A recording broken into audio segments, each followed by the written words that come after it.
प्यारे सज्जनों, सत्संग दो शब्दों के मेल से बनता है। सत अर्थात परमात्मा और संग अर्थात एक से अधिक लोगों का समूह। जहाँ परमात्मा का संग हो, परमात्मा के नाम की चर्चा हो या परमात्मा के बारे में कोई संत महापुरुष या कोई ज्ञानी व्यक्ति परमात्मा के विषय में चर्चा कर रहे हो, उनके गुणों का गायन कर रहे हो, उनके बारे में बात कर रहे हो, वही सत्संग है। सत्संग 4 प्रकार का होता है। पहले नंबर का सत्संग है सत यानी परमात्मा के संग रहना, परमात्मा का साक्षात दर्शन करने वाले किसी भक्त या किसी संत महापुरुष का संग। क्योंकि सर्वश्रेष्ठ सत महापुरुष तो एक प्रकार से भगवान ही होते हैं। इस सत्संग के सामने स्वर्ग की तो बात ही क्या है, मुक्ति भी कोई चीज नहीं। परम संत तुलसीदास जी ने सत्संग की बहुत महिमा गाई। तात स्वर्ग अपवर्ग सुख, धैर्य तुला एक अंग, तूल न ताहि शकल मिल, जो सुख लव सत्संग। कहते हैं कि हे तात, स्वर्ग और मुक्ति के सुख को तराजू के एक पल्ले में रखा जाए और दूसरे पल्ले पर क्षण मात के सत्संग को रखा जाए तो भी एक क्षण के सत्संग के सुख के समान भी उन दोनों का सुख मिल करके नहीं होता। दूसरे नंबर का सत्संग है भगवान के प्रेमी भक्त अर्थात परमात्मा को प्राप्त कर चुके जीवन मुक्त पुरुष का संग और उनके संग के लिए निरंतर प्रयास करते रहना। ये दूसरे नंबर का सत्संग होता है। तीसरे नंबर का सत्संग है जिसमें जब व्यक्ति दुखी हुआ तो उसने प्रभु को याद कर लिया, जैसा कि द्रौपदी और गजराज ने किया था। चौथे नंबर का सत्संग है शास्त्रों और धार्मिक ग्रंथों का अध्ययन करते रहना, जिसमें भक्ति, ज्ञान, वैराग्य और सदाचार का वर्णन होता है।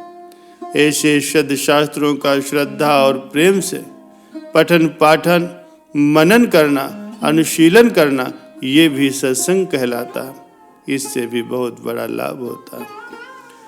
इन सभी में पहले नंबर के सत्संग को सर्वश्रेष्ठ माना गया है।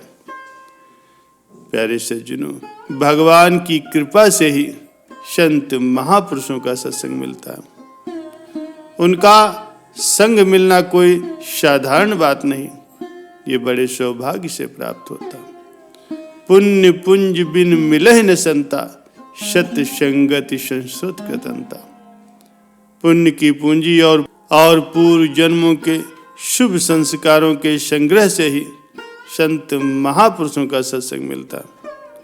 ऐसे सत्संग का फल संसार की आवागमन यानी जन्म मरण से सर्वथा छूट जाना है।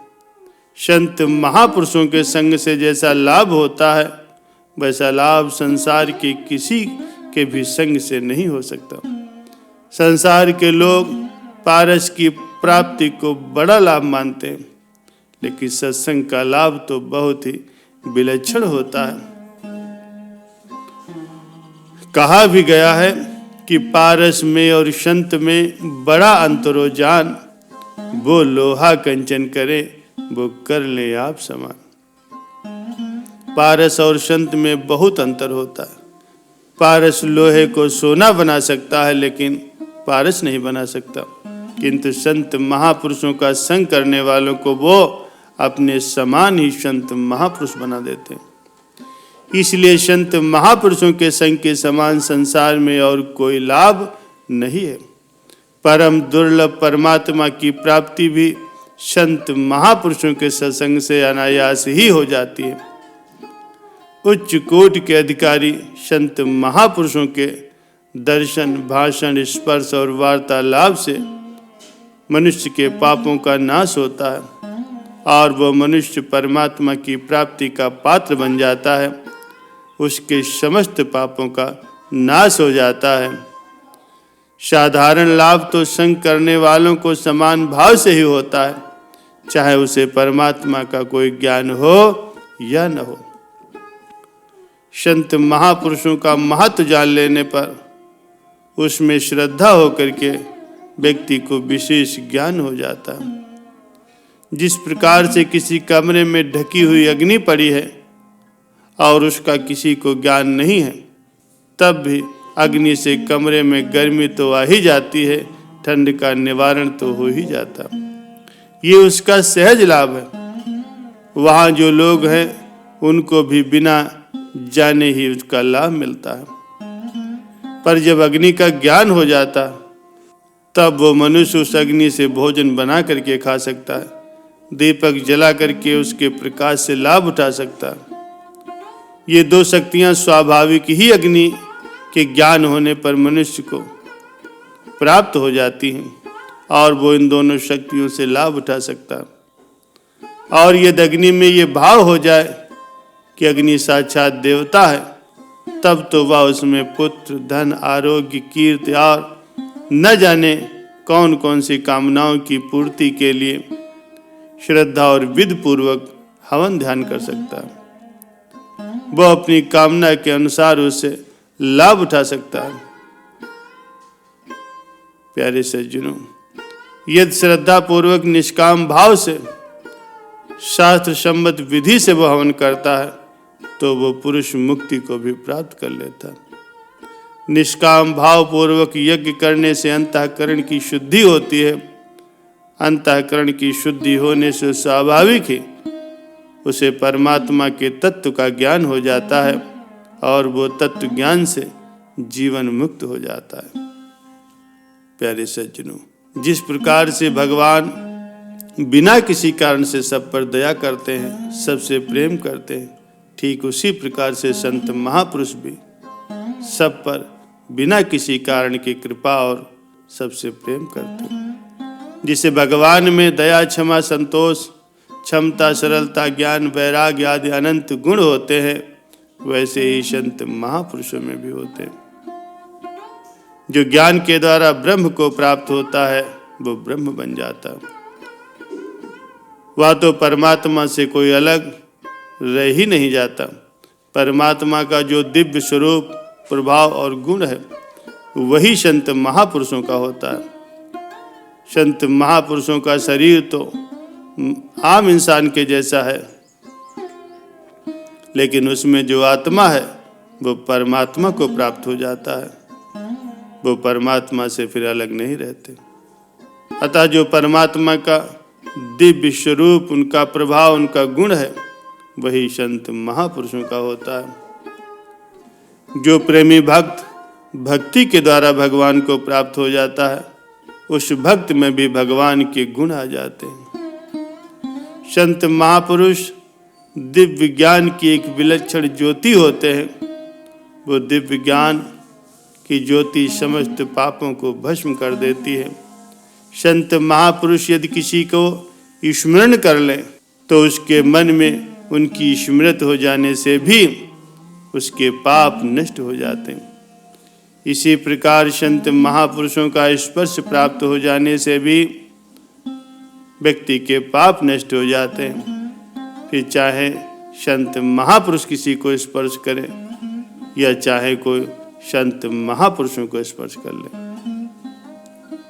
प्यारे सज्जनों, जिस प्रकार से कहीं अग्नि पड़ी हुई है, दूसरी ओर घास की ढेरी पड़ी हुई है, तो अग्नि की अगर चिंगारी उड़ करके घास पर गिरती है तो घास जल करके भस्म हो जाती है, और यदि घास उड़ करके अग्नि पर गिरती है तो भी घास भस्म हो जाती है। अग्नि अग्नि ही रहती है।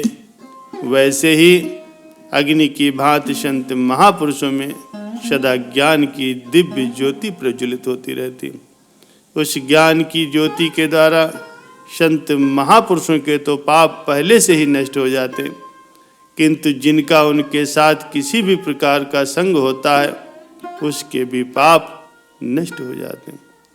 फिर जो संत महापुरुषों के साथ वार्तालाप करके उनके बताए हुए सिद्धांतों के अनुसार साधना करता है, उसका संसार से उद्धार हो जाए तो इसमें कौन बड़ी बात है। प्यारे सज्जनों, सत्संग सुनने से मन के समस्त विकार नष्ट होते हैं। उसे परमात्मा का ज्ञान होता है, परमात्मा से प्रेम हो जाता है और वो परमात्मा के बनाए हुए सिद्धांतों का अनुसरण करने लगता है, जिससे उसके जीवन की ज्योति सदा ही प्रकाशित रहती है। कहा भी गया है कि एक घड़ी आधी घड़ी आदि से पुनियाद, तुलसी संगत साधु की कटे कोटि अपराध। एक घड़ी आधी से भी आधी घड़ी का जो संत महापुरुषों का संग है, उसका इतना अधिक महत्व है कि उससे करोड़ों अपराध कट जाते हैं। संत महापुरुष नाम का शब्द किसी आश्रम से संबंध नहीं रखता। कोई गृहस्थ हो या सन्यासी हो, वानप्रस्थ हो या फिर ब्रह्मचारी हो, जिसमें संत महापुरुषों के लक्षण होते हैं जो कि गीता में बताया गया है, अगर वो हैं तो वही संत महापुरुष है। संत महापुरुषों की महिमा जितनी गाई जाए कम है। जिस प्रकार से गंगा की महिमा अनंत होती है, गंगा सारे संसार का उद्धार कर सकती है, और यदि कोई गंगा में स्नान ही करने न जाए, गंगा जल का पान ही न करे, तो फिर इसमें गंगा का दोष क्या है। इसी प्रकार से कोई संत महापुरुषों के संग से लाभ ही न उठाए, उनके पास ही न जाए, तो इसमें संत महापुरुषों का कोई दोष नहीं होता। प्यारे सज्जनों, भगवान को जो तत्व से जानता है वही महात्मा है।